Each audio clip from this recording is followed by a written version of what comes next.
Hello, all my bottoms up babes. This is your soul master, Kerie, taking the messiness in life, mixing it up, finding the message, and serving it to you straight. Because healing isn't linear, it's layered, and sometimes the breakdown is just the beginning of your breakthrough. Here, we honor the ache, speak the life into silence, and give the broken pieces a place to belong. This is the space where truth meets tenderness, where your story is sacred and your scars are seen. So breathe deep, open up, listen up, and let the healing begin. Hello, all my bottoms up babes. I am your host, Kerie Hamilton, here to take the messiness in life, mix it up, find the message, and serve it to you straight. Here we talk about real life struggles, uncover lessons, healing, and discuss transformations. Today's guest is a divorced father of 3 amazing boys. He went through a divorce from a 20-year marriage, which caused much emotional, spiritual, and financial collapse. He is a survivor of emotional abuse, as well as something that touches millions of lives: alcoholism. Alcoholism is often referred to as the silent storm because it quietly unravels lives, families, and futures that are left unspoken. However, Renick has recovered and making a major comeback by implementing something called the Goddard mythology and his podcast called The In-Between Man. Please join me in welcoming all the way from North Carolina, Mr. Renick Morris. Dude, hey, Renick. so epic. Holy cow. Like, I literally have never had an introduction like that before. I'm like, I don't even know what to say. Kerie, you're amazing. You're amazing. That's why I just love you. And that's why I wanted you to come on here today to talk to everybody, because you truly have made such a wonderful comeback and you have helped so many, including myself. So, of course, I have to have the amazing Renick Morris on here. I'm super appreciative, and you know that. So thank you for that wonderful introduction. Oh, you're so sweet. I wanted to touch base with you about the alcoholism. I know that you and I had talked outside of this episode and us recording here today, and there was something that you had mentioned to me, and it truly touched my heart, and I'll explain why after I have you explain. But something that you said was you noticed that when it was getting really bad and the things that, you started basically using alcohol as a coping mechanism for things that you were going through in your life. And I want you to share with everyone what made you finally realize, telling them about the situation that occurred when your dad was in the car with you. Yeah, 100%. And I'm happy to. It's one of those memories, Kerie, that like, it's so vivid. Like, I can remember the color of the seats in the car, right? Like, I can remember, the trim on the car. I can remember what car we were in. I can see the stoplight. I can see, going under this bridge that the the Metro North Railroad would drive over, right? I remember seeing the building that was connected to it. It was so vivid, but at the same time, it was also like really slow. You know what I mean? Like, it just happened, and people describe things happening to them so seriously, like in a slow motion type of dynamic. But prior to this point, I was living in Miami, and my life was completely unmanageable. I mean, like, alcohol had its way with me, psychologically and mentally. I was deep in a ditch, and I would never wish that on anyone. Everybody talks about who's been in a ditch, how bad it is. But it was at this stoplight that my dad said to me, and we had a friend who was in AA. He said to me while he was smoking a cigar, he had a huge cigar in his mouth. And as he was exhaling the smoke out the window, he said, "Hey, Ren, I've been going to AA meetings with Tony.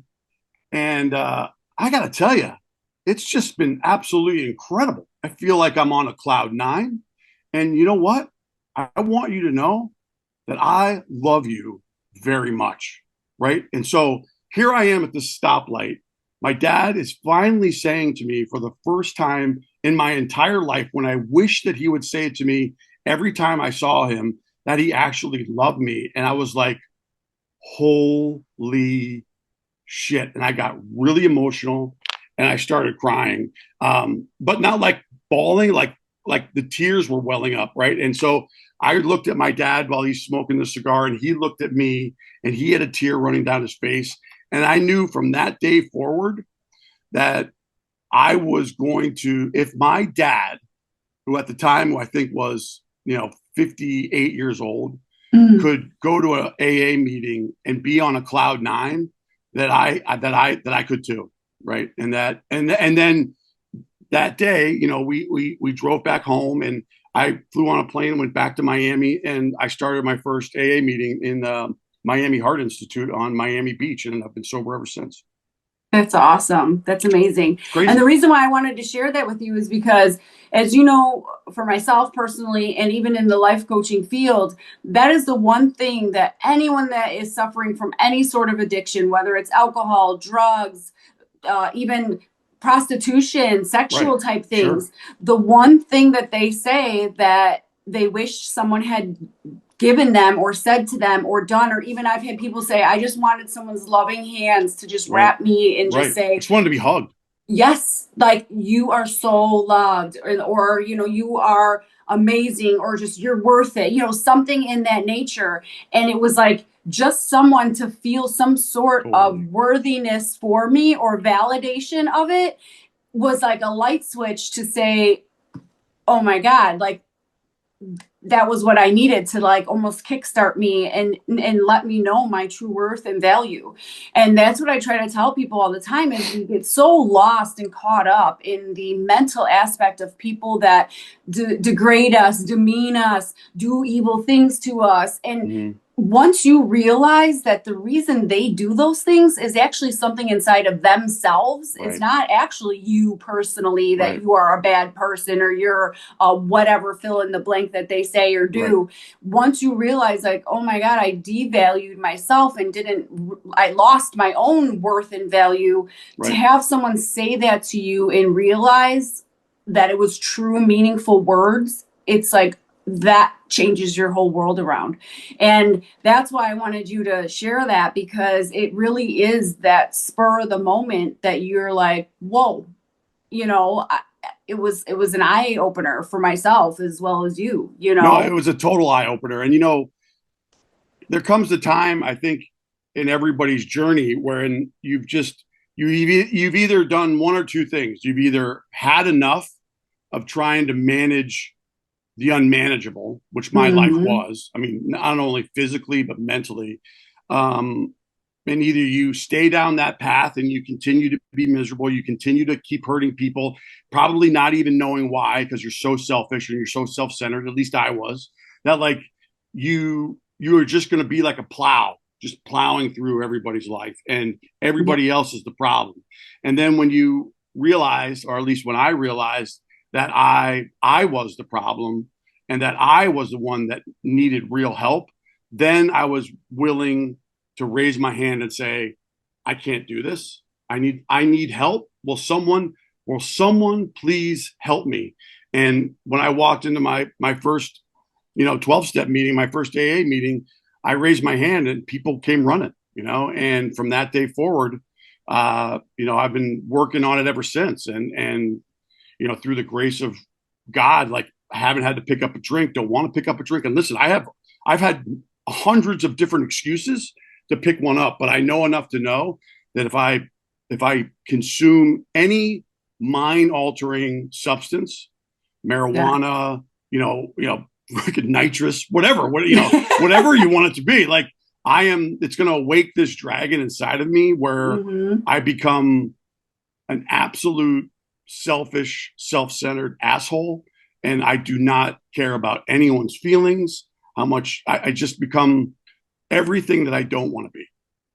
And that's funny, that you say that as well, because it's so, and when I say funny, I mean, it's so crazy that people's the trauma that people go through, like mine is abuse, yours was alcoholism, like they're two totally different spectrums of trauma, but they really do mirror the same, Right. because here you go to the abuse, and the abuse becomes an addiction, because just like the highs and the lows of drugs, and just like the highs and the lows of alcohol, you are in the high or the low of the abuse. So it's the same. We are all addicts. It's just of different things. And so that, with you saying about loving yourself, that's exactly when people ask me, well, what did you do that finally made you leave? Like, what happened? Did they literally beat you so bad to the point where you were like, okay, I have to go because I'm going to die if I, and I'm like, no, what made me leave is I finally loved myself more. Totally. And that's exactly it. When you finally love yourself more than the drug, when you finally love yourself more than the alcohol, when you finally love yourself more than the abuser, when you finally see that you actually are the ticket, you're the golden ticket to the issue. Like, the alcohol doesn't have. Yes, well, but that's just it. The abuser doesn't have anyone to abuse if I don't allow myself to be the abused. 100%. The alcohol doesn't drink itself if you aren't the one drinking it. Correct. And once you realize that, like, I'm bowing down to this devil that I know so well, and I'm not surrendering to the God that loves me so much, like, which is loving my own self. Once you wake up to that, you're like, oh my God. You can't go back to sleep. No. Like, once you wake up to the reality that you can't do that anymore, it's like you can't, change a leopard's, spots. Like, when you recognize and you realize that you will no longer accept being treated that way, you cannot go back to what it once was. And if you do, you're just going to be in much more pain and much more discomfort, because now you know why. So it's even worse, right? So you're right. I mean, I too, with my divorce, someone said something as simple as, Renick, it doesn't sound like you have a partner. That I was like, holy I don't. I don't have someone that's doing what I feel like I've been doing and needed to do in a marriage as part of being a man on my side of the team. You know what I mean? Like, I'm playing this whole game by myself and getting manipulated and contorted in ways and being okay with it. And I finally realized that I had to do it for me. And before, I was doing it for my kids, because I come from a divorced family. I don't want my kids to go through the divorce. So that added years to, the abuse and whatnot, because I refused to accept that it couldn't not work, right? Like, I married this person, it's going to work. And, it goes back to what we've talked about on a couple different occasions, which is you just can't change people, no matter how hard you try. No. And that's, you can only lay yourself down to be the victim for so long until you finally realize things don't change unless I'm the one that changes them. If you are, you can't. What I tell people is, it really is true when they say love is a language, because I could sit here and I can speak Chinese to you right now, and you don't speak Chinese. So no matter if I say it slow, I say it fast, or I say it, in each word every 2 seconds, you're still going to look at me and go, I don't know what you're saying, because I don't speak Asian. I'm not an Asian person. I'm not Chinese. I don't speak that. So it's the same thing. You can sit there and literally say, honey, I don't like you doing this, this, this. Honey, I don't like you doing that, that, that. Honey, I don't like you, blah, blah, blah. And you could keep saying it, but if that person's not registering and speaking your love language, it's going in one ear and out the other. Yes, you're just talking to a wall. And and here's the thing is, it doesn't mean that they're a bad person. They're probably a great person too for someone of their nature or someone of their kind. It's just they're not speaking your language, so you can't sit there and keep getting upset that they're not understanding you when they don't speak the language that you speak. Like I said, if I don't understand Chinese, I'm not going to understand whether you say it slow, fast, at nighttime, in the daytime, under a table, in the shower. It doesn't matter, right? Exactly. Like, and until that reality hits you, that you're like, wow. There's like a saying that people say that you're either with me or you're against me. And I would always hear that, and I'd be like, well, that's really a strong word, or, a strong phrase. And actually, as you go on with life and you kind of make that mental transition, knowing that it begins with you and it ends with you type of thing, it is true. People are either for you or they're just not for you. They're just against you. They're in a different world, a different realm, a different language, and you can't sit there and keep pointing out their flaws and their issues and and degrading them Because and sure, maybe they are maybe they are a bad person. Let's just say we'll give you the benefit of the doubt. Maybe they are a bad person, and you know they're just not good for you, but they're good for someone else. And Right. so you know, and maybe that person, and obviously that person isn't you. So it's Right. like, Thank God. yes, right, exactly. So it's like just let them go and do what they need to do in life, and let them find their person, and you go find yours. You know, Right. you're beating a dead horse, and all you're doing is wasting time. And time is the one thing you can't buy, you can't sell, you can't make up, you can't steal, you can't nothing. Like Right. when is enough and too much too much? And that's just it. You have to fight. You have to come to the realization that you have to love yourself more. Yeah. And And we all come to that decision when we're ready. yep, Right. yep. Like what may take me, a month to get ready for could take someone, 2 years. I mean, Mm-hmm. you can't tell someone when they're ready. They have to be ready when they're ready. And you can choose whether or not you want to be around that person or you don't want to be around that person. I prefer not to be around people who aren't ready and are selfish and self-centered and only think about themselves and are constantly Mm-hmm. questioning everything about anything to prove a point that, I'm not in the debate. You know what I mean? Like I'm not Yep. having the debate with people. I just want to hear what's happening. So I totally get it. Well, 100% and get it it. works that way too with addicts. Like, whatever, insert whatever. I mean, you could be addicted to biting your nails. That's still an Right. addiction. I mean, Sure. people, that's one thing I will say is like a lot of people, when they hear the word addict, they automatically assume like some big drug addict, like, Right. and they automatically fault people.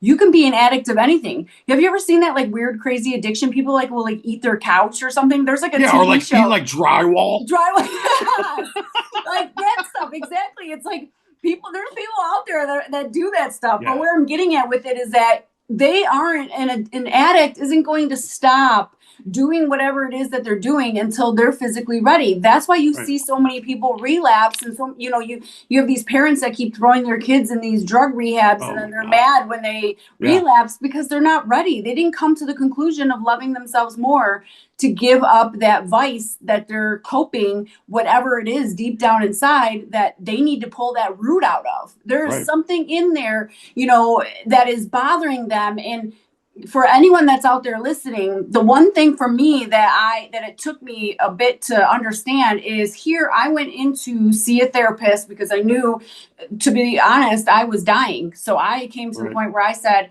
I have to see a therapist because I can't eat. I've been hospitalized for Right. malnutrition, dehydration. Like my organs were literally fighting each other. Right. And my doctor was at the point saying, if you lose any more weight, we are going to put a feeding tube in you because Right. you are that sick. Like you're dying. Right. And so it was like, okay, well then obviously I need help, And so I finally got to the point, like I said, I was on death's door, and I went and saw a therapist. And I'll never forget, because the first like 3 or 4 sessions, she kept asking me about my childhood. And I'm like, Yeah. What are we finally, talking like the about my fourth childhood for? session. I'm sick. Yes, like the fourth session, I'm like, listen, lady, I'm here for this psychopath that won't leave me alone, like this abuser. Like, I'm Right. not here for my childhood, Right. okay? And I'll never forget, she, just like you said, with like your dad looking at you, or even the person saying about how, you don't have a partner kind of thing. That was like Right. how this lady was. She looked right at me in my face and she said, honey, that is the reason that you are entertaining this abuser, is because something happened to you in your childhood that made you feel that you didn't deserve someone that treats you with respect and love and honesty and And growth and so kindness. forth. Right. Kindness. Yes. You're And I not was worthy like, of that. yes. And I was like, oh my God. So for any listeners that are out there and they're wondering, why do they keep going in these toxic relationships, and why do they keep entertaining these people, and you're always looking on the outside like, what is on my face that someone, some Right. crazy Right. lady has Do I to have say, a come to branch coming me? out of my head that says Yeah. abuse me? Yes. Like, is there a ticket on my back that says, hey, if you're an asshole, come date me, Right. Right. Right. But it's not. It comes from you. It's something in your past, whether it was abandonment from a father, mother figure, or whatever. Alcoholism. Abuse, alcoholism, parents that tore you down and told you weren't worth anything, Right. Mental abuse. Like, again, going back to the whole addiction thing, abuse also, like, we said how addiction isn't just drugs. That's the same thing for abuse. Abuse is not just physical abuse, touching people. It's, mentally abused, Emotional. emotionally abused. Like, I was more emotionally abused than I was physically. Right. see, Like someone, I remember someone's using the term gaslighting. I was like, it was like a NASCAR term. Like I didn't understand what it was. It didn't make any sense to me. I didn't understand what that meant until, you know, I got a pamphlet from, you know, a domestic violence thing that happened that my wife, you know, hit me. And I was reading this thing and it defined what gaslighting was. I was like, holy cow, I've been going through this for a long, like, this isn't just overnight. Like, this has been Yes. happening for a long period of time. And you're like, I mean, you just have like this awakening where you're like, I can't, like, how did I get there? And it's not about how I got there and how it happened. Well, and the sad thing is that I have had this experience as well with the gaslighting is some people don't even know that they're doing it Right. because they're so, we're Used all to it. creatures of habit. And so if they haven't healed their past, Correct. it's part of their nature. So some people aren't even doing it necessarily to hurt you or that because it's you. Some people are just doing it because that's what they're accustomed to. So when you say that, they're like, wait, what? Because Right. they're the same way, just as much as you don't understand Right. it, they don't even know that they're doing it. Totally. People that are like, how come I keep getting these toxic relationships? How come I keep getting, these people that abuse me or Right. use me or whatever? Right. And it's because you haven't taken that root out of whatever it Right. is that makes you keep entertaining those people. Right. Like for me, being abused as a child, I felt worthless. I felt like Right. I was below, like I needed to entertain that sort of character because I was taught what love is not and not what love is. Right. So that Right. enlightenment was something that I always knew love as. Right. So someone that was healthy was boring to me because I didn't have that Drama. that drama, that craziness, that chaos. I knew Right. love is a sacrifice. So if I didn't fight for it, Right. then I didn't know that it was love. I didn't Right. feel love. The things that I did for love in the past, like they make me sick. I want to throw up. Right. You want to barf all over yourself. And it makes Yes. perfect sense. I mean, like, and that's why I say you can't go back to that mindset because, and I think this is part of the challenge that men are facing is that like it's become a lot more socially acceptable for them to use the words like vulnerability and emotional. And, you know, I think a lot of society is saying, why aren't you being more emotional? Why aren't you being more vulnerable? Like you have every opportunity to do that. Well, the fact of the matter is, for decades, men have been told not to do that. And everything that we do is centered around not doing that. So you may think that it's okay to talk about it now because it's you know, society is accepting it in that way, but for a guy it's still taboo and nothing that they ever want to admit or talk about. So they typically do what you're describing, which is get into this spot where I know this is bad, but I don't want to do anything about it because that means that I'm not a good man or there's something wrong with me. And God knows I'm not going to ask for help because if I can't figure it out on my own, then it can't be figured out. And those two things keep men in this perpetual back and forth of asking for help, no, and knowing that they shouldn't be in something. So what do? They consume more alcohol, they bang more heroin, they sleep with more prostitutes, they borrow more money than they can afford, right? Like all these different things happen, these short-term gains that don't measure up to anything but just more pain and more agony down the road, you know. And I hear exactly what you're saying, and unfortunately, you know, we are ready when we're ready. Well, and I think with today's society too, now they have changed all of us into this convenience world. We have our convenient baking, our convenient food shopping, our convenient car rides, our convenient, just everything we do is convenient. And the one thing that you cannot do conveniently in this life is love. Love is a commitment. It has to be a commitment. Now, yes, you can find things that are under the umbrella of love. Like, for instance, you can go get a quick fix of someone to sleep with you, and that's a convenient, person. Or you might have that convenient person that you always bring on to your company events because they just are a good companion to fit in with whoever that you're, whatever, the company is that you're entertaining. Or maybe you even have that one that you buys you everything, so you just conveniently use them when they, whatever it is, when you need something. But that's not love, and it will always fall short of that companionship and that connection and that peace that you're looking for. So if you don't if you keep filling the void with Right. conveniency, you will always have a void. And Correct. so if you're looking for real love and you want that commitment, you have to commit. You have to be in that commitment field. And I feel like the reason why a lot of the relationships are falling short these days are for that exact reason. Nobody is having that conversation piece anymore up front and saying, hey, are you looking for a commitment, or are you just looking for something convenient? Like, are you fine by yourself and you just need Right. a random Right. lover? Right. Like, and if those conversations aren't being had, then one's looking for a commitment, one's looking for convenience, and then it ends up being a total catastrophe. And then the next thing you know, they're putting Renick's name on the do not date sites on Right. those Right. Right. Facebook sites saying Right. you're a bad person. Right. It's already there. You don't have to But, worry about putting it on there.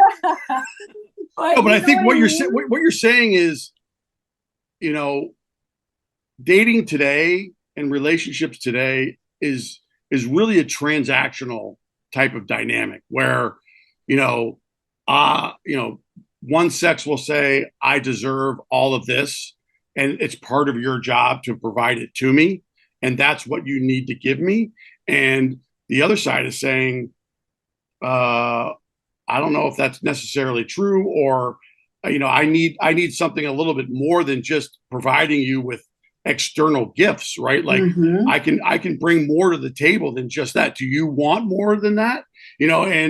And because it's become transactional, there's nothing unconditional about it, right? Like Exactly. there's nothing unconditional about it. It's all conditioned. And you and I both know that narcissists are conditioned based, and people can be very condition based because they want what they want and they seek what they seek, and they will get what they think that they need to find out that it's nothing of what they ever hoped. Their Yep. expectations are never met. Well, And again, you will always fall flat. That's what I'm right, saying. Because you're taking temporary solutions right, to a permanent problem right, versus a permanent correct, solution and making the problem just temporary. But where this ties hand in hand with dating, in that is, again, going back to finding that core issue within yourself. right, Because, for instance, I had a healthy marriage, but I didn't see it as healthy. To me, I felt unloved. So I was right, buying shoes, buying purses, going on right, trips,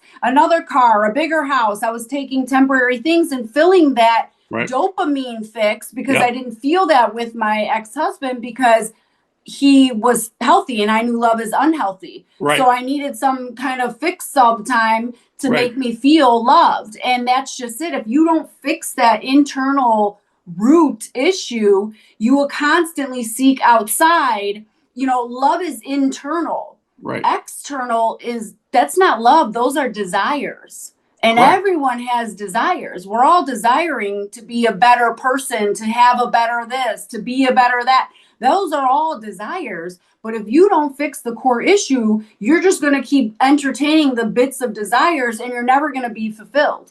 And the Ever. only way of doing it is starting with yourself. You have to literally love yourself to where you are content. You're not falling into that codependency of needing something or someone, and fixing that.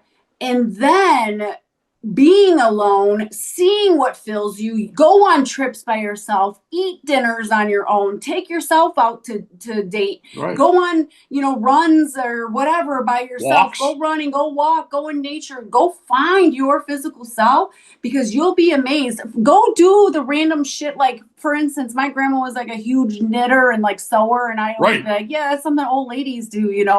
But then as I like am by myself, I'm like, I'm gonna go take this sewing class now. Like, who do I have to? Right. Maybe I might love it. But I would have Love never done corsaging. that. Right. I would have never done that though, being in relationships and stuff, because Right. it would be something, no man is like, yeah, let me sign me up for a sewing class. Yeah, let's Right. do this, Let's do some quilting tonight. Right. Well, and that leads us into your Goddard methodology. Yeah, the Goddard methodology. So Yeah. tell us about that. Like, what is it? What do you feel that's like beneficial for listeners that are listening, and why you basically did it?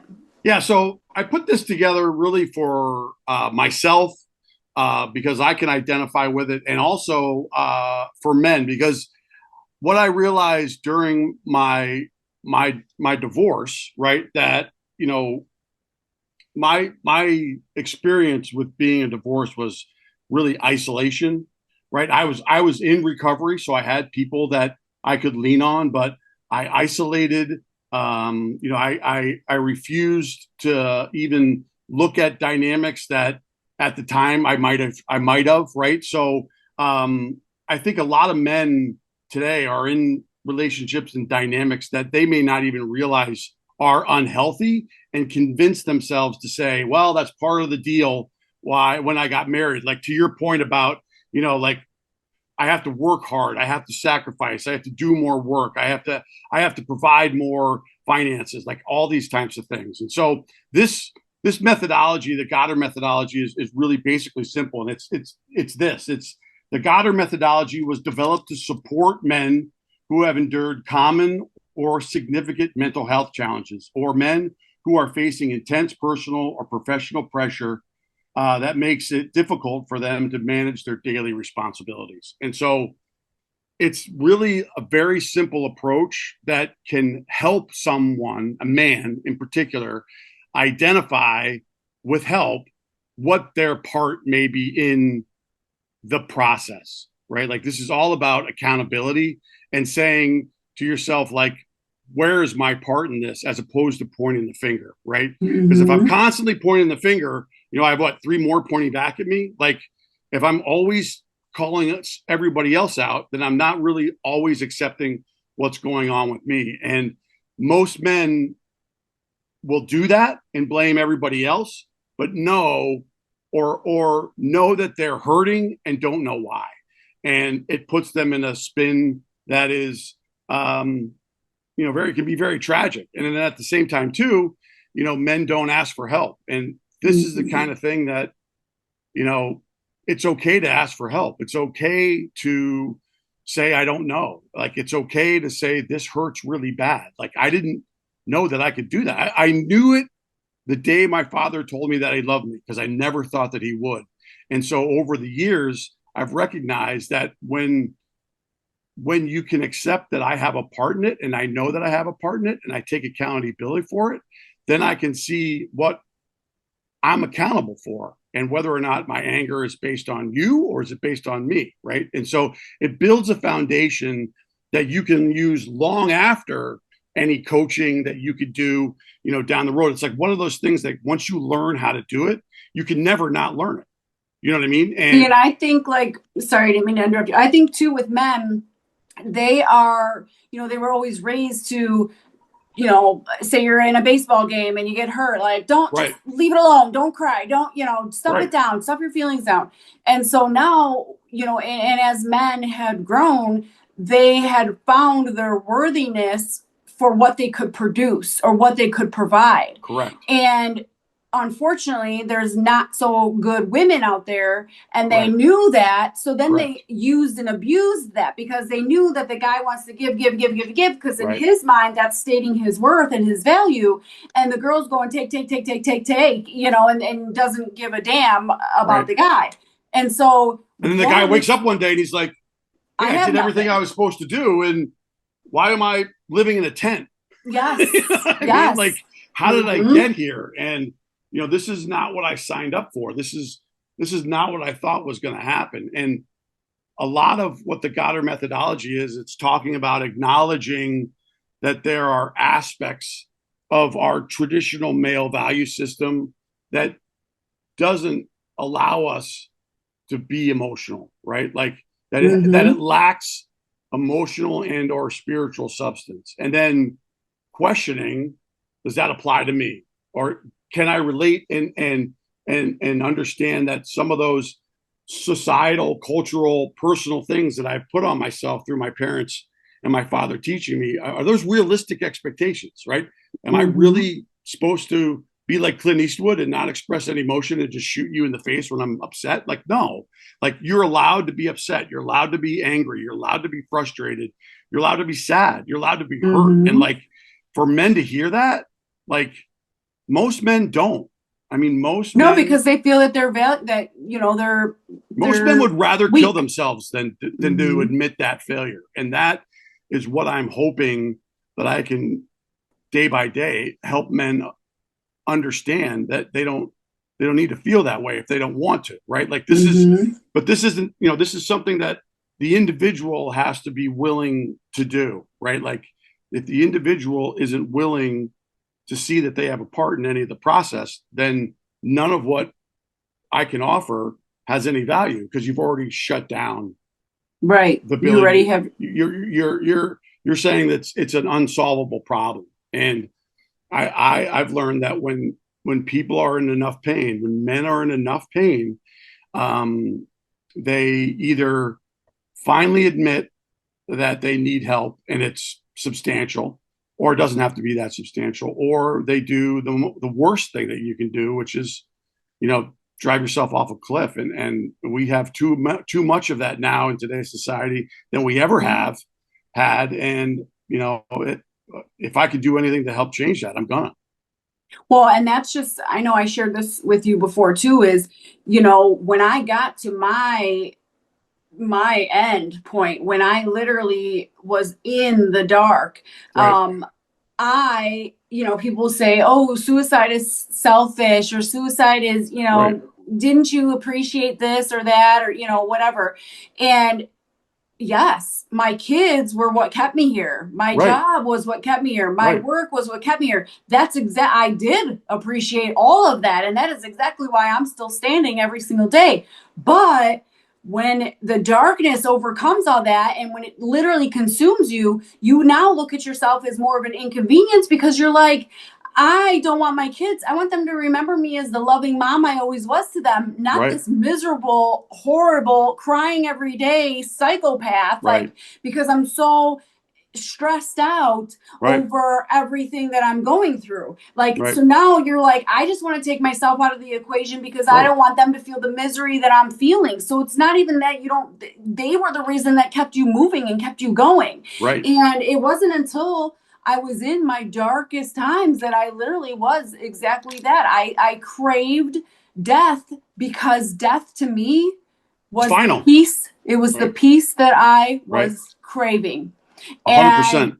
that is where a lot of these men, if they don't speak up and you just let it eat away at you, poison is literally, it's like taking a seed, putting it in your body, Yep. neutralizing it, feeding it, and it just grows, grows, grows, grows, grows. And eventually it's too big for its environment, which is inside of your body, and it just explodes. Yeah. And Like I even said to you before, like I like to use the analogy that men carry around backpacks, right? Like, and if there's ever a time when something happens that's unmanageable or it hurts, instead of looking at it, they just put it in their backpack. And so when they're younger, they're just, tossing stuff in the backpack. And then by the time they're 35, like this thing weighs a lot, but like I could still put more stuff in. And it wasn't until that I was at a place where the backpack weighed so much that my knees and my legs couldn't carry it anymore, and I just fell to the ground.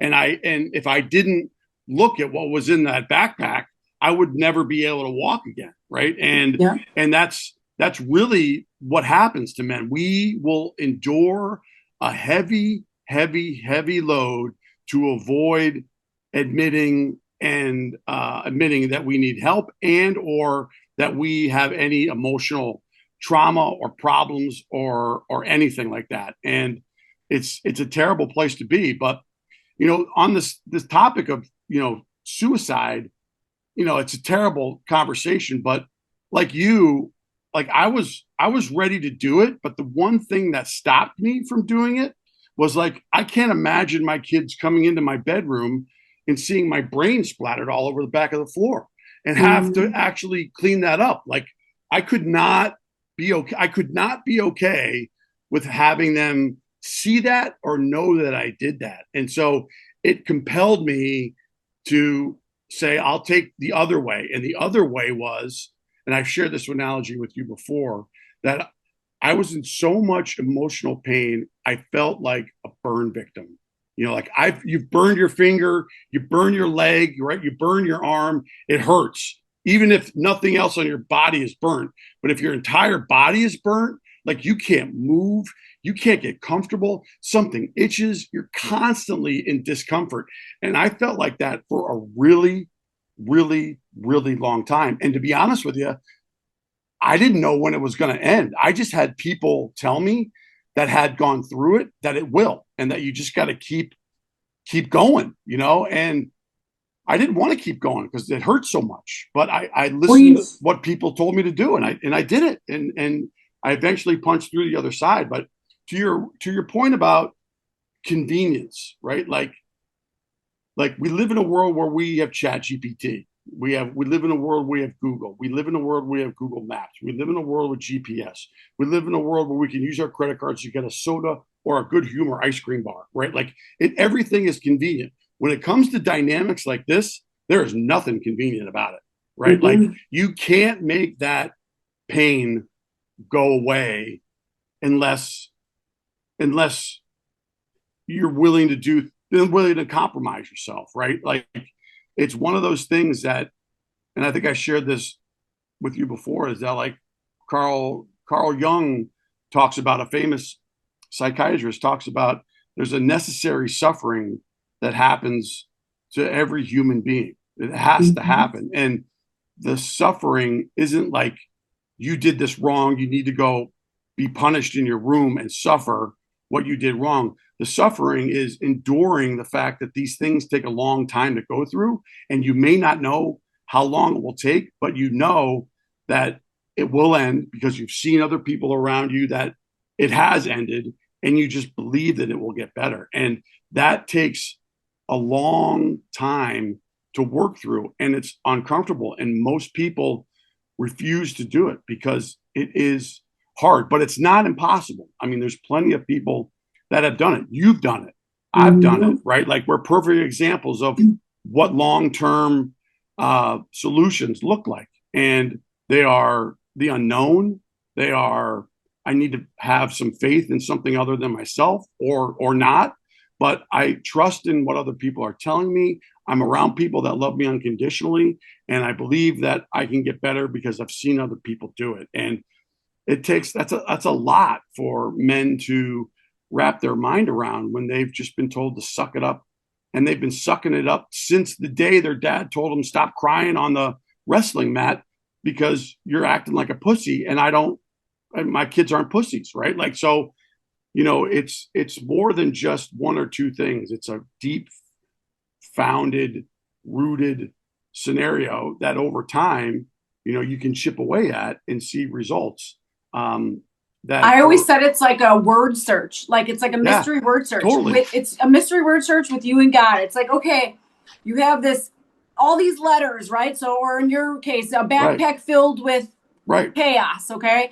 And it's like, you feel something, oh, I found that word, I got that word search, and you're like proud of it, but then you're like, it's still heavy. So now you got to go back and you got to find, and it's like the mystery word search where like, and people that are out there that are like in that, like, that mode, it really is, it's a big mental fuck is what it is. When you realize that life truly is all mental, it like changes you, because here you are in this mentality of like, another thing, how much more can I take? And now I got my car towed, now I can't pay now my this flat tire, how am I gonna yes, like, oh, now I can't afford groceries. And you're sitting here and in your mind you're counting all the burdens, right? You're counting and I tell people, don't count the burdens, because the burdens will always fucking be there. Life is not easy. It's a test. And every day you come up on top, I'm going to tell you right now, because if it isn't something that you did, it's a fucking hater in the sky that's going to push you back under, because that's what people do. People are assholes, and the only person that's going to save you is yourself. So you can come up from the water a million times, but there's going to be someone or something that pushes you back under because they want what you have, or there's just going to be something else that fell off the ship and now is on your back and you got to sail it away. And 100%. So if you count the burdens, you will drown your own self, because what you're doing is you're counting how many bricks are until you go. You're just adding another 5 pounds to your utility belt that's going to sink you. So you got to start counting the blessings, and you got to start seeing that, okay, this happened, but it could have been this, or this happened, but the other day I did that. And when you start counting the blessings, all you're doing is putting positive into your brain, and so that's all you have to disperse. So it's all a mental game, and once you realize that, you're like, oh my god, it's pretty fucked up. Number one, it's totally messed up when you realize that life truly is a mental, and like even the things that you were told and the things you went through, you're like, oh my god, that's because Susie said that, or Jimmy told me that, or Beth told. Like when you start realizing all that, and you're like, wait, that was my reaction was because of the action that Susie did to me, or whatever. And so once you start realizing that life will always have burdens, but you got to get through, and you got to count the blessings instead to keep you sailing. Once you start realizing that and turning your mental aspect into the positive of it, it's like a game changer. Like then it's like a smooth sailing, because what it is eventually those people that were flying ahead and they wanted to push you under every time they saw you come back up, they start to realize, oh, it doesn't bother you anymore. Oh, well, now I'm not going to get my jollies off of pushing you back under the water, because you don't flap around and try to breathe again. Like now you're standing there going, okay, I'm going to sit underwater, motherfucker. And then eventually you're going to get bored and I'm going to come back up. So when you start doing that and you start realizing and you stop feeding into the burdens, because that's how they know that it gets you off, all of a sudden it's like your ship is almost to the destination. It's like, holy cow, all I needed to do was change my mental aspect of seeing the things, and now it's like it's a whole different world. It's all, that's why people that say, I don't care about love, I don't care about this, all I care about is my peace. And that's what they mean when they start realizing and changing their mindset to see the peace of the bullshit. That's where they're like, oh my god, like you can find peace in anything, even though it sucks. Yeah, does it suck you got a flat tire? Yes, it does. But hurry up, change your mindset. You didn't get in a car accident, change it to something positive, and then you can keep sailing, because there's always going to be something or someone that comes around and tries to rain on your parade. That's life. That's what people do. And the more you feed into it, the more it comes. Well, I think human beings, and I'll speak for myself, like before I admitted that, I struggled with alcohol, I thought that I really believed, like I would have gone to my deathbed, that I was terminally unique, right? Like anytime that you saw me, like I envisioned that you would say, God, that guy's really freaking got it together. You know what I mean? Like that would be the perception that I would have, that like I am so unique and so special that you should honor every step that I take and trying to be like me, right? And so when we get into a spot like what you're talking about, and I think this happens a lot with men, when we think that we can figure out a solution on our own and then can't, and then we're not ready or willing to ask for help, we think that because I'm so unique, and because I'm so special and so different, and because I can't figure it out, and because I'm not willing to ask for help, that is like a badge of honor. It's not, right? Like I remember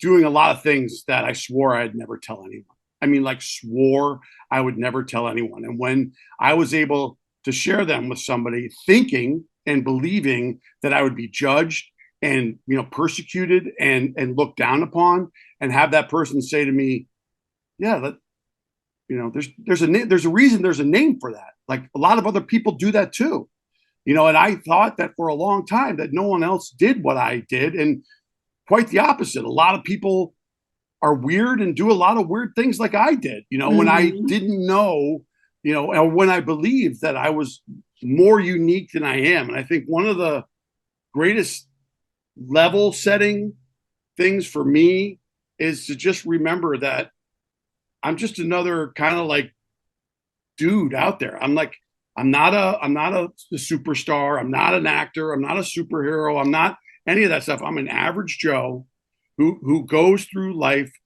days, ups and downs, right? But what happens now is, in the beginning, my ups and downs were like high, high, up and down, up and down. Well, and as I get older, learning how to, become more accountable for my stuff, like my ups and downs are a lot more manageable. You know what I mean? I can see what my part is. I can understand my part and take accountability for it, where before it was everybody else's fault. And my struggles aren't unique, and that there's a lot. And listen, like I said to you last night, it could always be worse, right? It could always be so much worse than it actually is. And there's so many more people that have it worse than I have it right now, that like, that's something to consider. Like, I'm not living under a freaking bridge, shooting black tar heroin into my neck. You know what I mean? You know what I noticed too, though? I noticed that going through the trauma, and anyone that has recovered from trauma or healed from trauma or healing in a sense, they all say they would do it all over again if they had to. If they had to pick a perfect world where you've never gone through anything versus the life that you had, which would you choose? And they all choose this chaotic, crazy way. And the reason why is because here's this. You're crying for help. You're praying to God. You're asking for, please, I just need some sort of just show me a sign. Show me something. Help me. But that is the help is burning you down, because here's the thing. Yes. If I give you, let's say you're a drug addict and I take away your house, right? But you still have a car, so you still have another way for you to go get those drugs. Well, now I take this car away from you, so now you're homeless. Well, now you could, you can still walk there. Go off of a friend, right? And you're still doing it.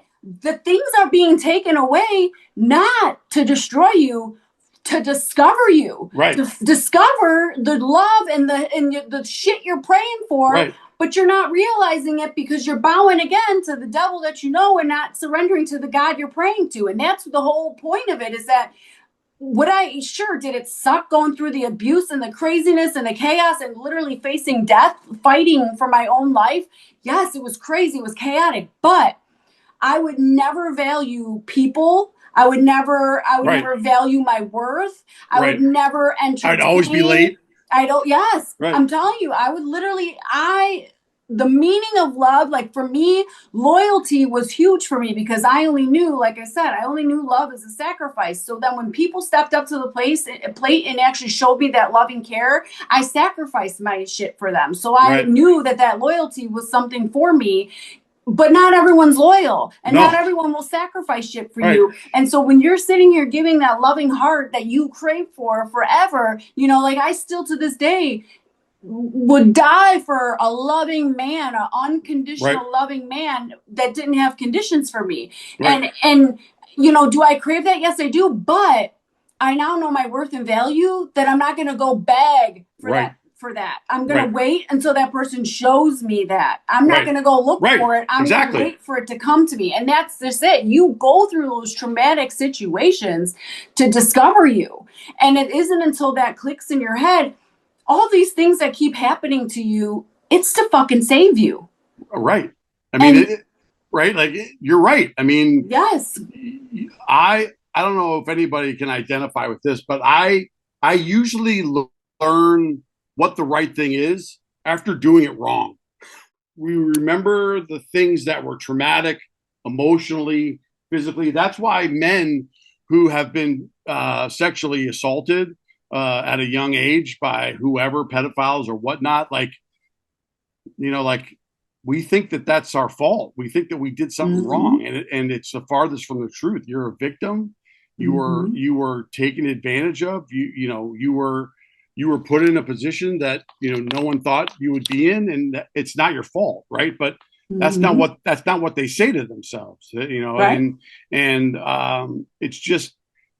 it's such a horrible dynamic to think that people live decades just stuffing that stuff down because they're just too afraid to hear that they're going to be okay.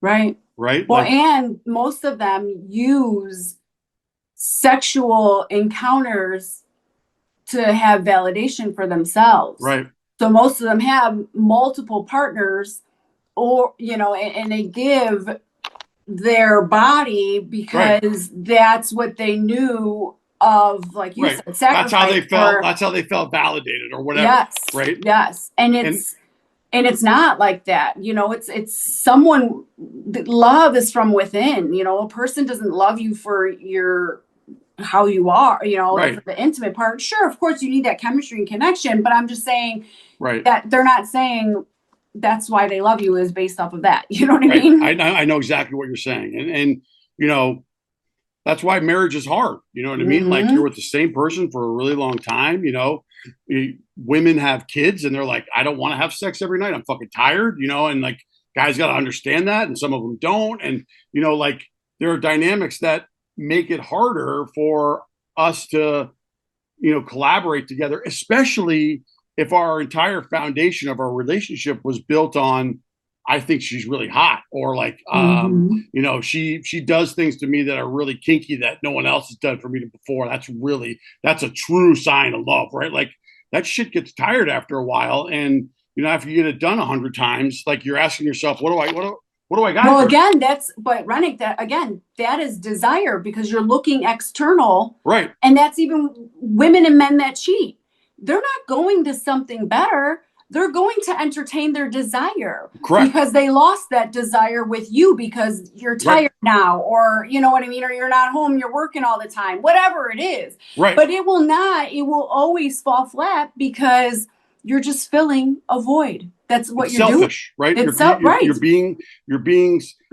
saying to yourself, I want what I want, and it'll have to be at your expense, right? Right. Because I want that, and I will do whatever I can to convince yourself that it's not at your expense, right? Yeah. But it 100% is. Community, it's connection, it's all those things that we strive to have, but don't know how to get there.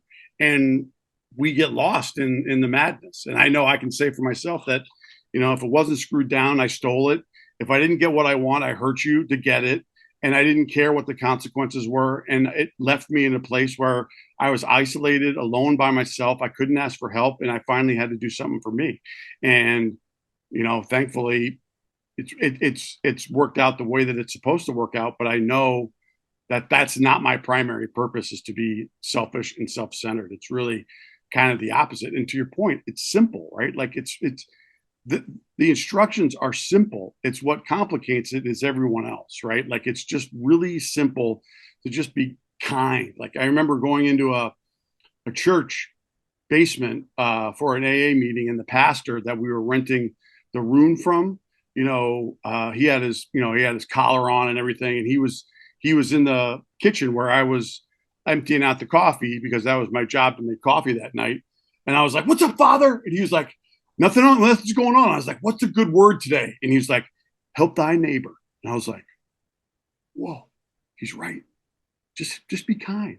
Like help your neighbor, right? Like if they need help chopping wood, go help them chop wood. Maybe they'll do the same for you. Not because you hope that they will, but because you just know that it's the right thing to do. It's unconditional. And I have no expectations on what you'll do for me in exchange for my willingness to be kind and caring and loving, but also not be a doormat." And I think that's what it boils down to. Like I didn't know how not to be a doormat.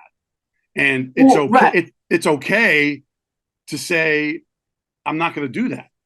And it's not okay to be around somebody that you constantly tell you can't cross this line, that doesn't care and crosses it all the time. Right? Like that's not a partner. That's something different. And that's something that I had to learn after a long period of time that I didn't want. Like if this person wasn't willing to understand that they couldn't cross that line because it's not a line I wanted them to cross, and they did it every day anyway, like what do I got here? You know, and that just comes down to boundaries. Like boundaries aren't walls to keep people out. Boundaries are bridges to only allow the right ones in. Right. And if you don't allow your boundaries to stick to you, then what are you placing them for? If it's an open house to everybody that you're placing, a doormat, right? And exactly, it's a doormat, and people will treat you the way that you allow them to. Correct. So if you keep giving a pass for the way that they're treating you, they will keep doing it, and they will push further and further and further. And the next thing you know, you're someone that you're not even right. You know, you're someone that's looking forward to rub their muddy shoes on your back when they come back inside. And you're saying to myself, you're saying, thanks for doing that. That was great. And one way, like relationships, marriages, whatever you want to call it, they do not work without reciprocity. Mhm. You have to have reciprocity in order for things to work, because it's not a 2-lane street. Or when people say it's 50-50, no, it's not. It's 100-100. Mhm. You both give your damn all. And sure, are there things that you may need to bend your ways with, and things that aren't so bad, like, turning the TV off by 9 o'clock so I can sleep? Sure. Will there be little things like that you have to Right. maybe bend your own rules for? Sure. But there's difference between boundaries and accepting things for someone's, to respect Peace of mind. someone's, Right. exactly, to respect someone and have the reciprocity, and there's things that you just won't do and that are a no-go. They're just absolutely not. I will not do that. And that's your boundary, Right. and that's where it's up And to. I'm allowed to be around people that respect that. Exactly. Right. Exactly. Like I know enough about myself to know that if you don't respect that, I don't want to be around you. Yes. And but before, you probably would bend your ways. before I would have been like, go for it. Do what you need to do, because that's what I think that you want. And God forbid if you don't think that I'm giving you what you want, like what's my worth then? Right. Like my worth was always evaluated based on what other people thought. It was never self-evaluated. Like I never told myself that, I was worthy enough to be respected and to have boundaries, and that it was not okay if people crossed them. I just let them do it. You know what I mean? And so you learn after a while that that's not what you want anymore. So if there's someone listening right now and they feel like, oh man, this is where I am right now, like, I'm that guy, I need help. Like, what would you recommend to them to do? Like, to seek help? Would you recommend them going to, someone in their circle, or more of a AA type of thing, an outside therapist? I feel like sometimes too, the word therapy or a therapist to someone, right there, they just say weakness. Like, they just feel that it's such a weak thing, and it's not a weakness at all.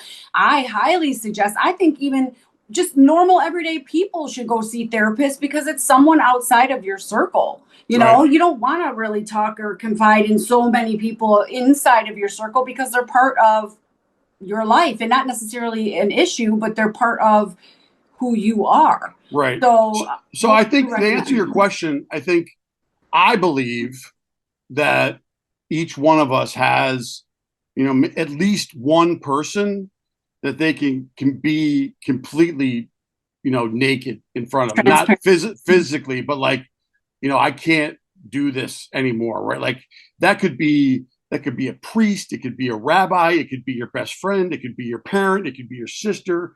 It could be whoever it is that, if you're in that spot where you're identifying with a lot of what you and I are talking about, then you got to ask yourself, have you had, and they've said to themselves, I've been in enough pain.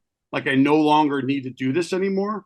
I would connect with one of the people that, isn't going to judge you for whatever, you're willing to tell them, and ask them, what should I do? Right? Like, should I go see a therapist? Should I go to rehab? Should I go to talk to a priest? Should I, what should I do? Because I needed someone to tell me what I needed to do. I needed someone to say, you need help. And I needed to finally agree that I did need help. And then when you're ready to make that decision, or I heard my father say that he was open to, having help, like I see that I can, and that it's not a detriment that you ask for help. And you're not a bad person.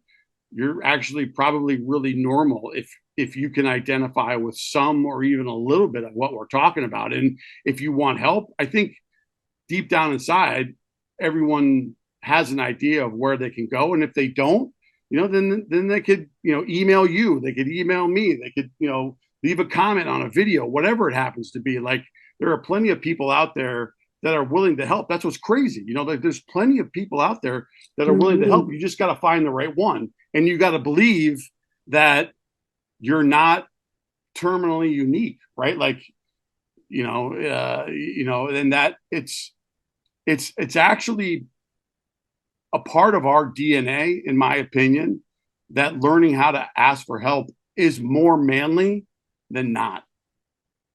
right? Well, I tell everyone too that it doesn't matter how big your muscles are. You could work out every single day, 10 times a day, and be the next whatever, Mucho Arnold Schwarzenegger, right? Right, there you go, Arnold Schwarzenegger. But if you are not mentally healthy, you are weak Right, because you can bench press, whatever, do whatever. But if your mental state is not in a healthy state of mind, you are weak because you will crumble under certain circumstances. And you can let out your anger and you can let those muscles flex and break and do whatever, but it's not going to change the mental aspect of the situation that you're in. So, the number one thing for anyone to do and to be of healthy healthy yeah, actions is spirit, your mind, because your mind controls everything. Your mind also controls how your heart moves, how your muscles go, your sends the sensories for how right, you eat. I mean, just little everything. It literally is, I tell everybody, the steering wheel to your life. What you put in your mind is exactly your destination of where you're going in your life. If you right, constantly give yourself negativity and you put yourself down and you don't think highly of yourself, that's what you're going to be. You're going to be a nobody, a nothing, or whatever word you want to say. But if you can put your mind to whatever it is that you're trying to do, you will excel. Like, look at all of these famous people, millionaires, billionaires.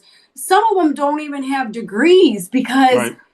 it's in the mind. You really don't need a damn degree. I mean, I can sit next to a brain surgeon right now for weeks and weeks and weeks and learn his different processes and things that he does, and I would probably be able to do that same procedure. Sure, Right, I have to learn it, I have to see it. I can't just walk in and start doing brain surgery, but I right, don't need a fucking certificate to sit here and do it if I'm sitting here going through the practices and the motions of doing it. right, And that's why individuals like ourselves who have been through this trauma and been through the situations, we know all the motions, the steps, the actions, whatever it is. We are like the best people to be advocates for, and mentors for individuals, because we've been through it right. We've experienced it. hardcore, Yeah. straight through it. And it's like, this is the type of stuff that you have to surround yourself with, and these types of people. If you really want help, you got to put yourself in that mental aspect to do.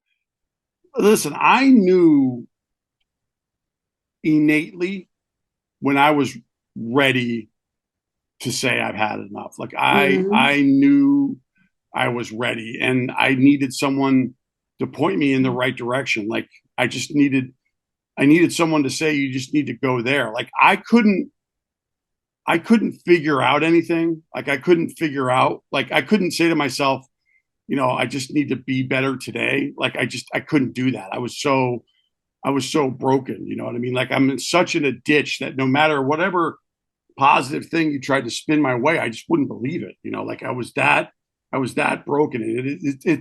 It's as if somebody, says to you, like, go here or ask for help here. Like you'll get it. I mean, I was telling you the other day, like I went to the hospital because I was having suicidal thoughts. I didn't know if I was going to do something or not. So I drove Mhm. myself to the hospital. I stopped myself from crying. I walked into the emergency room.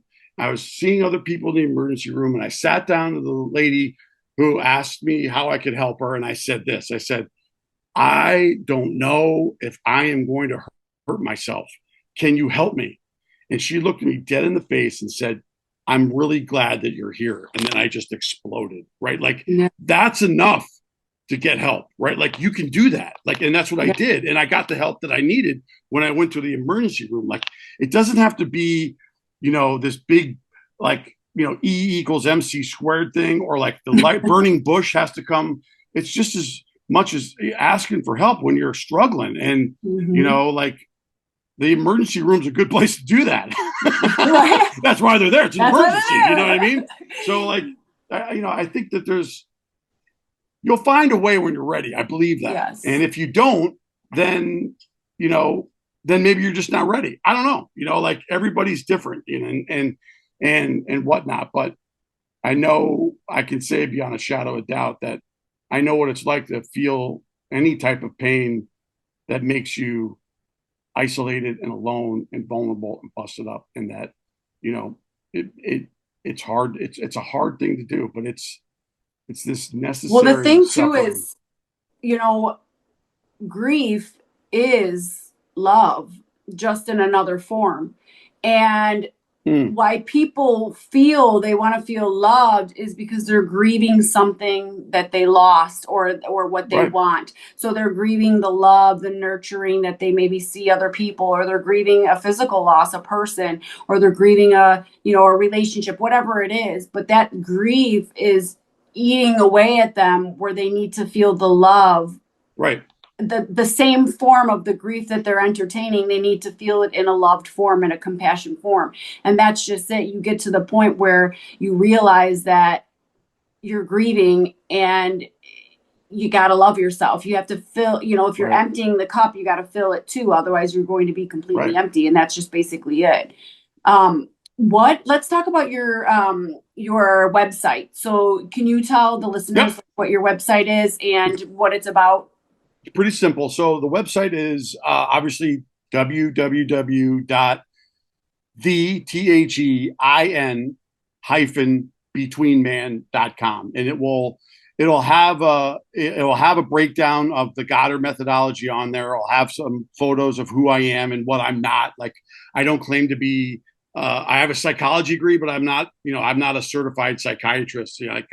I'm not a doctor. I'm not a physician. I'm just a normal guy that has experienced life in a lot of different ways and happened to do it sober for a long period of time. And so that's my experience. And then we talk about the Goddard methodology. You can schedule a free 1-hour conversation with me if you wanted to learn more or hear more or talk about whatever dynamics you can identify with, either on the website or during this podcast. And, we'll see what happens. There's going to be no charge for it, but if you wanted to learn more about the Goddard methodology and how it may assist you in helping you uncover or create a foundation for you to understand what you may or may not be accountable for, that's where you can go, and you can learn about that and what that process looks like. What's the short-term goals, what the long-term goals are, and how all the dynamics work. So it's really a place for you to go and learn more about me, get yourself acclimated to the Goddard methodology, what processes you can go through in order to engage with me and have a conversation, and how we could, potentially develop a ongoing, partnership coaching dynamic if that's something that you wanted. Awesome. And I'll put all that, like, for those who are seeking this podcast on video, I'll be able to put it on there. I just have you also do it in case anyone hears it audio. I love it. Good idea. That way. And then we'll close up with, if you could go back and talk to your younger self before alcohol took hold and the things that you had gone through, what would you say to that individual? Yeah, that's a really great question. And, I wish I had something unique to say, right? Like, I wish I had something profound to say, but the reality is that I don't think I would be the person that I am today if I didn't go through all that stuff. As a matter of fact, I know I wouldn't be, right? I'd either be miserable, in jail, or dead. I don't think that I could learn what I've learned any other way than the way that I've learned it. And so I would probably just tell my younger self, keep going. You know what I mean? Like, just keep going. You know what I mean? And I can tell you beyond a shadow of a doubt that during my drinking career, there were not countless times, but I would say 3 different circumstances that played out that confirmed for me that I knew a higher power was watching over me. Like, I can't explain certain things that happened to me that got me home safe. I can't, believe certain things that happened to me that got me to school safe, whatever it happened to be. So I would probably not say, I wouldn't change anything. I would just say, forge ahead, do what you need to do. And the rest will keep coming. And I can't imagine not doing that based on what I know about myself today. So that's probably where I'd go. I have one question, and I wasn't going to ask this, so this is out on a whim here. So in AA, and I'll tell you why I'm asking. In AA, they have you like write letters to people that you've hurt, asking for forgiveness. How was that for you? How? So yeah, that's a very scary process, right? And so um I I told you I stole a lot of things. Mhm. I manipulated not a lot, but a couple women in college, and so I wrote letters to them apologizing for my actions and my part. I went to my employer and I sat down and I said, "Hey, when I was working for you, I stole 5 Cliff Bars and 7 pairs of socks and 2 shirts and a set of skis and all this stuff. If you could tell me how much all this is, I'd like to start paying you back if you're okay with that. And if you're not okay with that, I can also appreciate that too. Like if you want me to be arrested, I'm prepared to take on that consequence. But like all of the things that I did, some weren't positive, but most of them were. Um, it was okay, but it was scary, man. It was really, really scary. And um, yeah, it's that going through that type of process was the emptying of the backpack analogy that I gave you.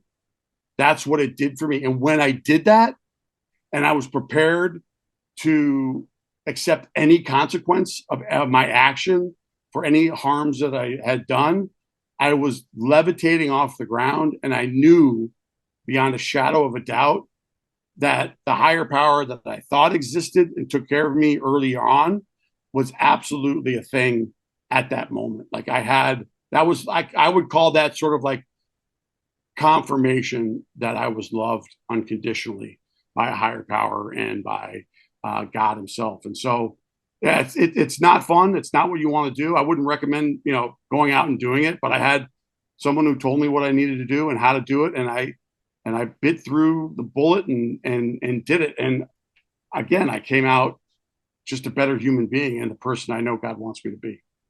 And I asked that because, I had a childhood abuser, and It wasn't actually until here 30 something years later, I started this podcast, and I was on an individual's podcast, and he was sent the podcast that I had done with one of our, with the guy, right? And he ended up writing me a letter, and he had gone through AA, and he had apologized here 30 something years later. Yes.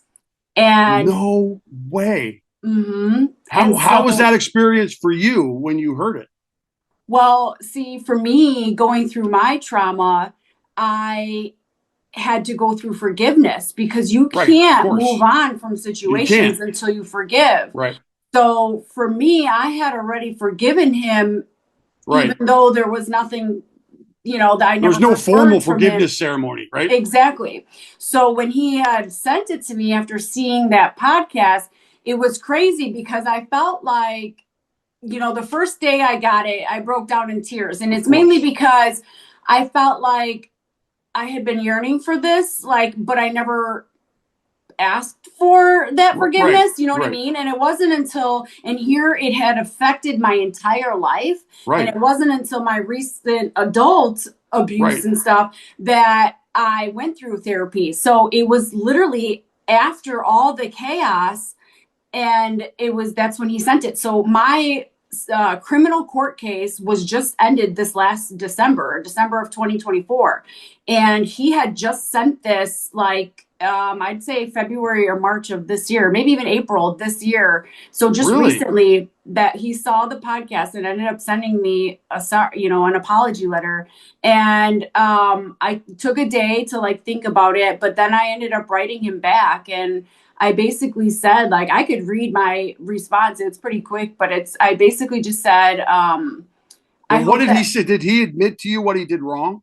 Yes, he said that he was very sorry, that he was fighting his own monsters, And he was trying to control himself, and really he was controlling everyone around him. And he had stated that he remembers but doesn't remember some of the things, in such detail. Right. And he had said that he hoped that for the sake of myself, that I could forgive him.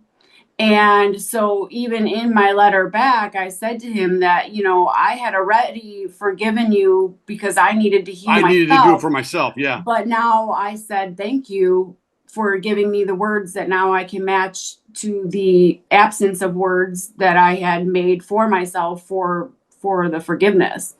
But I pretty much said that, you were a monster, and, it wasn't easy fighting the demons. I said, and I can relate with you fighting the demons because I didn't fight them with you. I also fought them in you. So, I saw the monster because you were that monster to me, Right. And I said I also needed to basically heal because I never wanted to be that monster to my own children. Right. And if I didn't do that, that was exactly what I would have been, Right. And I pretty much I can read this to you, but read it to people. But I just said, I hope this message finds you well. And I said, I hope that it gives you peace in the presence of your enemies you now face in a sober state of mind and health. Your words of apology are appreciated and accepted. However, I must say I forgave you years ago as I needed to in order to heal myself. But thank you, as I now have words to attach to the silence of forgiveness I made peace with. The pain and suffering you caused me needed to be faced, as it caused many years of destruction in my life. And it wasn't until I was able to face it, feel it, and heal it, I kept bowing to the devil I knew of darkness, chaos, and craziness instead of the light, the love, and the laughter. As I was raised knowing what love is not, and not what love is. Also, becoming a mother and a parent myself, I wanted to assure that I would never projected the pain and suffering onto my children, as no naive child should ever face the horrible things you did to us. Many times I would ask God to please never make me the monster that you were, to give me nothing but love, affection, and attention that a child needs, that my children should never have to beg to be loved, or for the bare minimal things parents should do, which is assure their children's health and safety. I needed to assure that my children never grew up thinking that they were not good enough, or the problem, or that they had to fear love because all they knew was malice.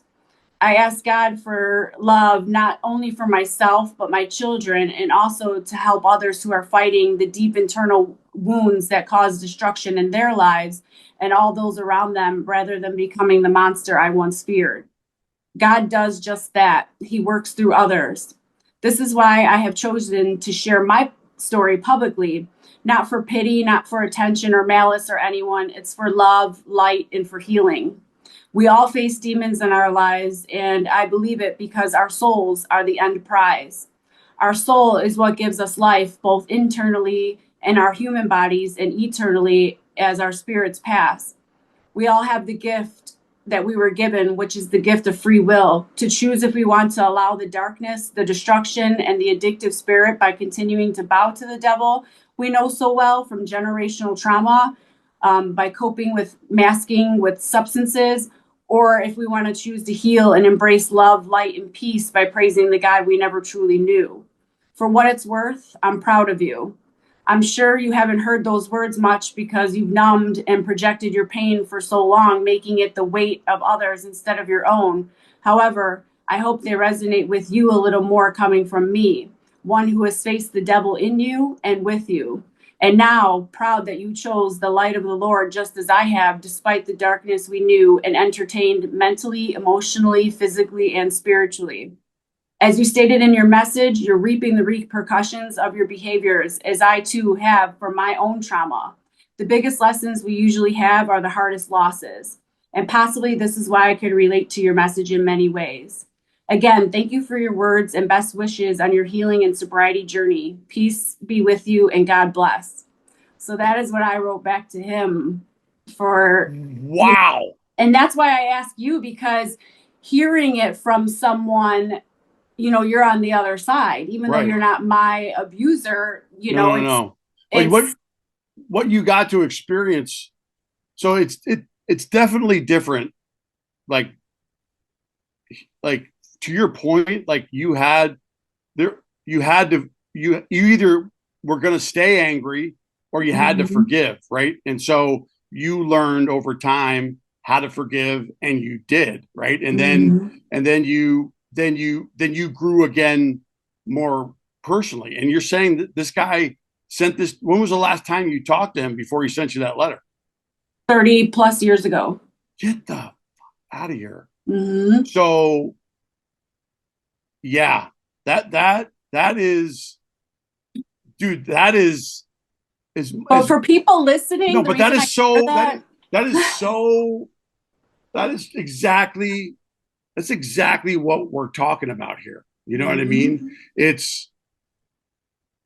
And what's even more interesting is that you presented a whole different side of, what I've described. Like, some people aren't willing to forgive, right? Right? Some people aren't willing to say, I forgive you. I hope you die in a ditch, right? Like, and that scenario can happen. Good for you that you were able to say what you said. Cause I mean, I obviously, it was so heartfelt and so real, but like, I can tell you that he probably broke down, because I'm sure if he was willing to do that, he knew. How could you not know the level of damage that Mhm. you put on someone like that? Like, that's a big one. And holy shit, Kerie, that's good for But you. I share that because you're not forgiving someone for what they did to you. You're forgiving them. So just like your analogy of taking the backpack off, I can't carry the backpack of the pain and the suffering and the drinking and the Right, chaos that I knew as emotion. I knew that as love. That was the love that I knew right, right, right, because that was the attention, right, and love right, is attention. You're right, giving that undivided attention to the people that you love. So chaos and confusion and whatever words you want to use, that's when you raise people in, you raise children in that environment, that's what they know as love. So that's why my whole life right, was the right, right, way right. that it was Mm-hmm. because I wanted to be that savior and that lover to people in situations like yourself. So that's why I wanted to ask you too how it was for you emotionally coming from, because clearly I couldn't ask my abuser that, and and he had Right. alcoholism and stuff like that too. But I asked you because I mean, I knew obviously it takes courage to do that. I know that part of it, but to hear it from the opposite side and the purpose of your end of why you do it, not just because this AA meeting tells me to, like, Right. what was the purpose and what's your point behind it? And that's exactly why I had Well, asked the you purpose because and the point behind it is that you admit what you did was wrong, Mhm. right? Like, if you wanted to, right, you could have, you could have done a lot of other things other than forgiveness that are, Mhm. involve lawyers and things like that if you wanted to, right? Like, you have to be prepared for that to happen, right? And so Mhm. you're opening yourself up to an unknown, but because you're going to do whatever you can for yourself not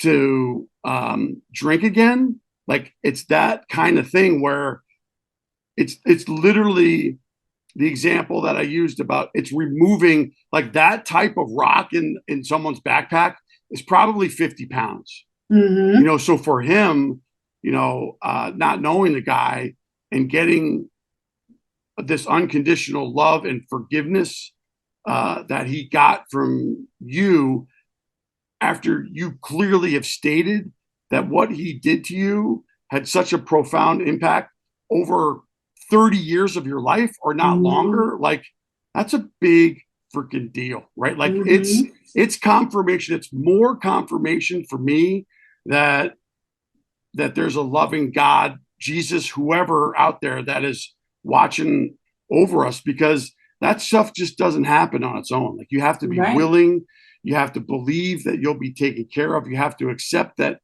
there may be circumstances that you're not prepared for. And if there are, you have to go to jail for it. Like it's a big deal. And he and you are perfect examples of how that interaction can play out that benefits both of you. Like, I don't think that he expected, like the expectation is not to get what you sent him, right? The expectation is I have to admit my wrong and do that and say that I am in this program because I am willingly choosing not to do this again and making an amends for it.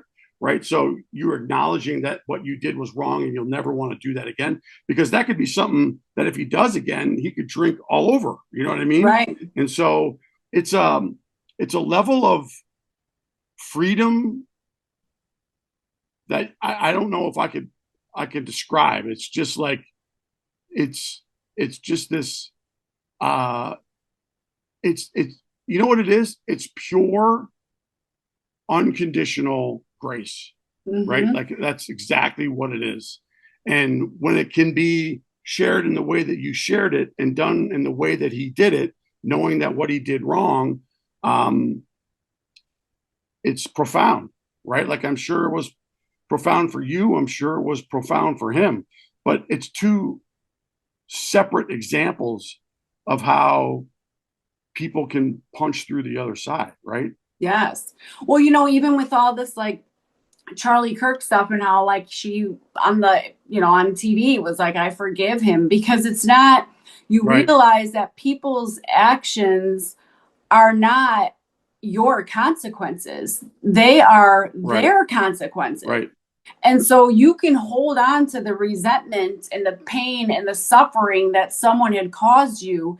But reality is, again, like I had said earlier, you're drinking the poison, but hoping they're getting sick where they're already on with their life. And here's the thing, if you were so wonderful to them from the get-go, they never would have hurt you to begin with. Right. So clearly he never knew, and yes, because there was addiction issues and so forth, but never knew the value of children per se and the gift that they are, because he was so sick in his illness. And so who am I to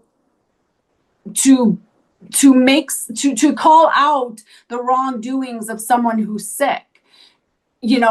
God says to heal those and, to love your neighbor, but also to not aid into the illness of others. Like you should help the sick, And so at that time, I mean, I pray that he isn't sick anymore and that it's working and so forth. I don't know. I didn't have, that was literally that was it. It was a social media message back to me and back to him. And that was it. There was no back and forth or nothing like that. And most people, I shouldn't say most people, some people choose not to go down the path that you're talking about and want to say, I'm going to return the favor of how much harm you put on me by laying it out on you. And, that's a choice that we have to accept if you're willing to make that type of amends. And, clearly that didn't happen, but I mean, it would be totally justified if you did. If you live in that world, you don't. But my point is that we live in a world that doesn't think the way that you're thinking and what is in, because they think logical. So the logical thing is this person did me wrong. And the logical thing is I should react in this sort of way. But that's the thing, is people don't understand. You cannot control anyone's actions, but you can control your reactions. Yes. And so as much as I was beaten so bad by this man, and he was literally a monster that I feared, he was the devil as someone who I had to call a father, my father, our father. Right. No, it's inconceivable. That is unconditional love, and that was not a father that I saw, and that's just it. The devil doesn't come looking like a pitchfork in a red cape. Right, in a the devil sickle. comes in a loving manner, Right. in a fake manner, and he came for me at that childhood as a father figure that I should love and consume unconditionally. Right. But he wasn't. Right. But here's the thing: do I sit here and do I absorb this devil that wasn't the father that he ever should have been, or do I say my loving father above gave me the greatest gift in return, which is 3, not 1, but 3, because God does in tenfold, right?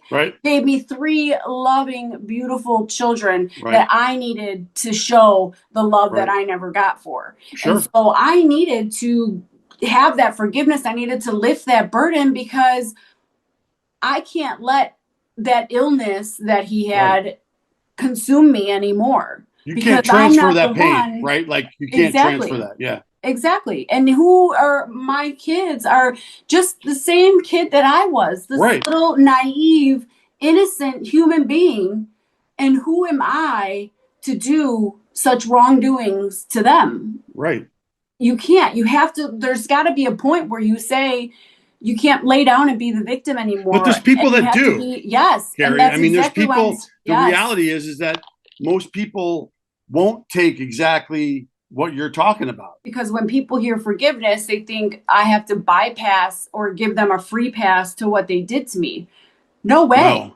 What they did is what they did. But here's the thing: never, ever let anyone's ignorance be a reflection of your character. Exactly. And until you realize that, you're going to be in a spot. You're going to be yes. And so stop laying down on the tracks and wondering why the train is running you over, because you're not standing up on the side and saying, I'm not going to let you do that anymore. I had a friend of mine once tell me, like, get off the cross. We need the wood. Yes. You know what I mean? Like, exactly. Like, you know what? No one,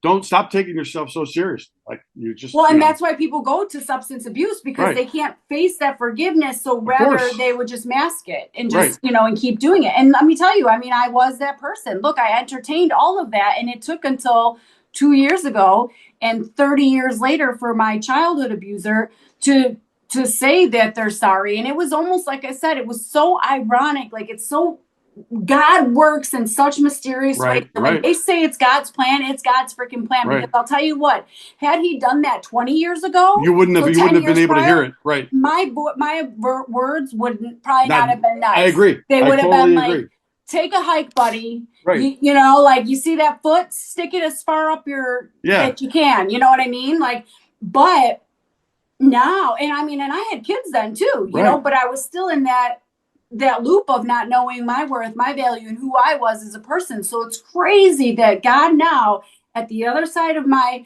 I was about 1.5 years in at that point of therapy. So it's like, even I sent that to my sister and, showed her, and she was like, seeing this shows me how much you have healed. Like, this is like an eye opener for me, and because she's a victim too. And she's like, wow, seeing this even is like, you really had healed a lot. Power of example, right? Like, you took what you need, you probably did what she might not be ready to do right now. You know what I mean? Yep.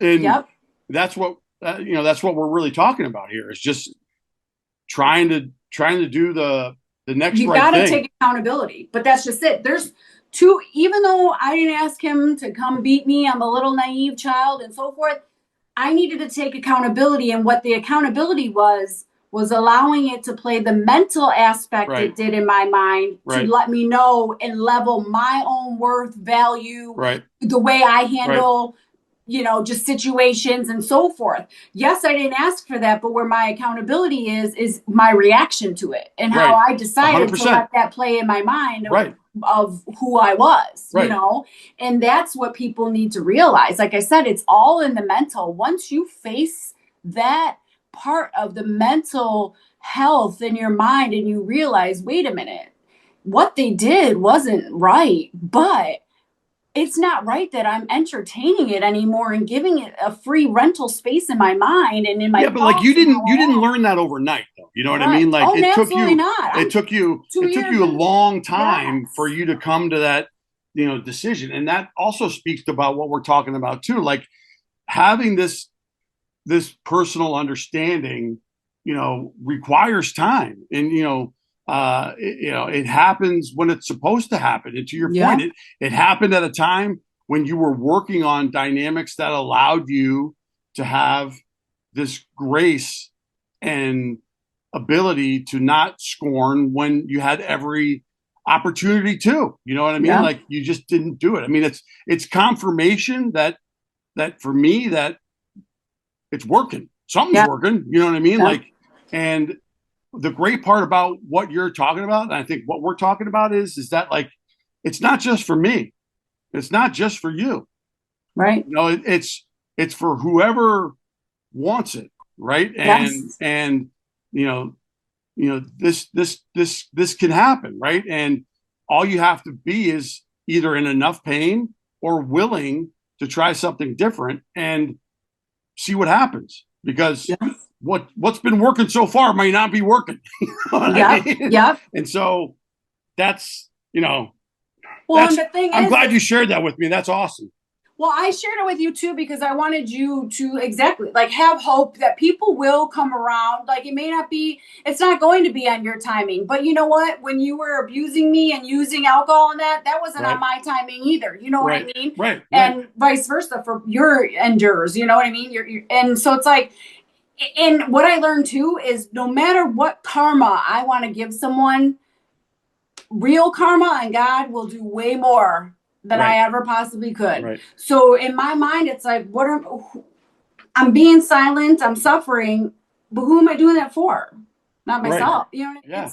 What comes around really freaking goes around. And not that I don't wish bad things. I really wish, I honestly still, I wanted help from him from the get go. And I still to this day hope that he gets help. I hope that he finally sees that, sometimes it takes us to be withdrawn from everything, just how we learned, in the darkest Yeah. of dark to finally get Yeah. help. And maybe there is no help for him. I don't know. I don't, It's not your job anymore. You It's know not what I my mean? job. You've done what Exactly. you needed to do, which is more than what most Exactly. people would ask, right? And Yep. it's I get inspired by stories like that because it's just it's a real that's a real story. That's a Yeah. real thing that happened. And yeah, like it's just I'm overwhelmed by how awesome it is. But it starts with you. You Right. have to heal those deep rooted things to realize, wow, it's me who is Right. choosing my destiny and me Right. who's choosing the life that I'm living. And if I'm entertaining someone that's on a level down here that isn't healed or has whatever, that's what I'm going to keep entertaining until I realize, wait, hold on, I'm up here, Right. And Yeah. people that are up here have done the same work. They don't go down here. You know what I Right. mean? It's like then you start finding people that are on your level, and it all comes from, like I said, it truly is unconditional love. And what we talked about from the get-go is it's not a convenience. Love is a commitment. It's a connection. And A partnership. it's a partnership. It's not a convenience. No. It's not a transaction. It's not. It is not a transaction. And that is exactly what you will get if you Right. treat it that way. Correct. So it's like you got to learn to come to realization, and it starts with you. So we learn when we're ready. It's true. It is so true. Well, thank you so much, Renick. I appreciate your time and your insight. And even, it was great to see even the opposite sides of you and myself, like one that, you were on the other foot of what it's I awesome. had experienced. It was great. It was great. I'm really glad you shared that. That was awesome. Yeah. There's a lot of what's the word I'm looking for? We have a lot of the same types of dynamics unfolding, right? Like just at different times and in different situations. And I'm grateful that you gave me an opportunity to connect with you. Obviously, it's been my pleasure, and you're an angel, and I love it all. So, yeah, I appreciate you.